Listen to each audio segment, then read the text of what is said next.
few feet above sea level. It has virtually no defenses against a rising ocean.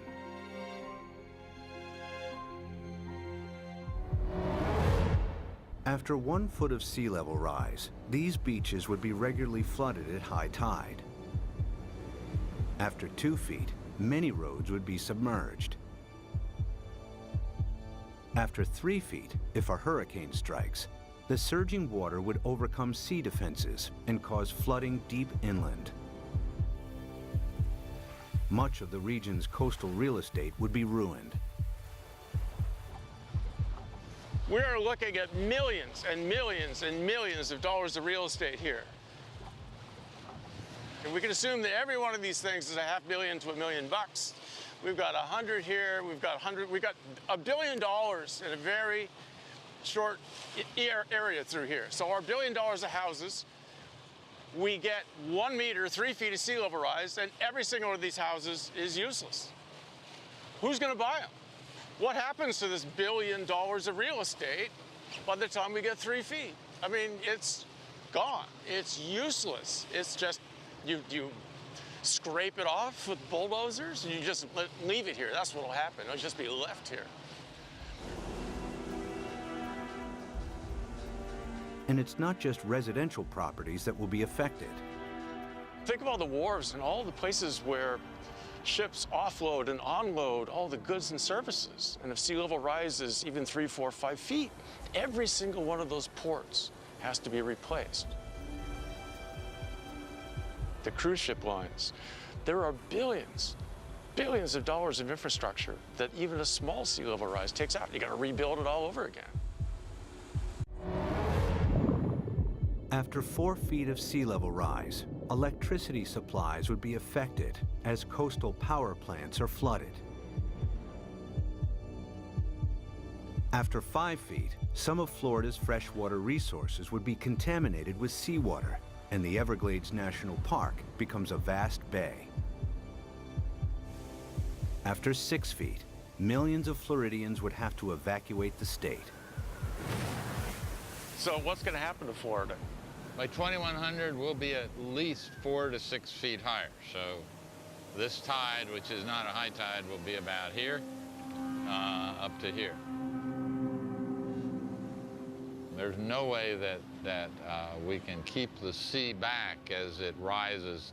Miami-Dade County will be severely diminished.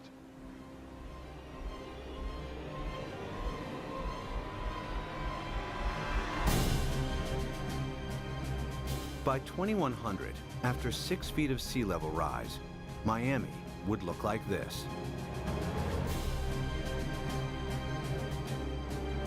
There's no way to prepare for this. You can't put levees around the kind of sea level rises we're in for. We're a city that's only a little over 100 years old. We became a town, an incorporated town in 1896, so we're not that old. But we may not make it for the next 100 years. The only way to prevent Miami from flooding would be to construct a vastly expensive system of levees surrounding the city.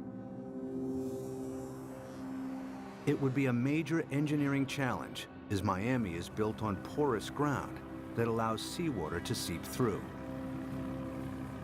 Alternatively, if Miami was flooded, the city would eventually have to be abandoned. There are cities you can save and cities that you can't save. And the choices will be based on, can we dike it off, can we put it off, or is this too expensive, not worth the price, not worth the effort? One city determined to defend itself against the sea is New Orleans, Louisiana. During Hurricane Katrina in 2005, large parts of New Orleans were flooded after a storm surge raised sea levels by 20 feet. The city lies several feet below sea level. Its antiquated locks and levees weren't strong enough to hold back the rising sea. As the storm pushed the Gulf's surging waters into Lake Borgne and onwards into the city's canals, New Orleans' sea defenses broke in 50 places.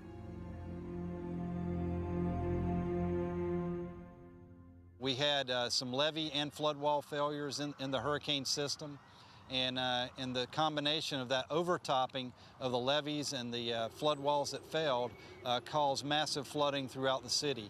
About 80% of the city of New Orleans was flooded following Hurricane Katrina.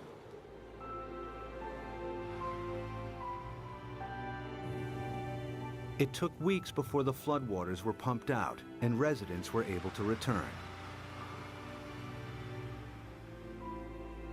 Among them were Victory Wallace Taylor and her son Peter, who returned home to a badly damaged house. The flood was very bad. They wouldn't let us come and see about our house. It damaged my heart a little bit because I'm afraid for the flood. Like if a flood come in again, I don't know what to do because I think I might panic this time. I don't know. It is a hard pill to swallow, you see.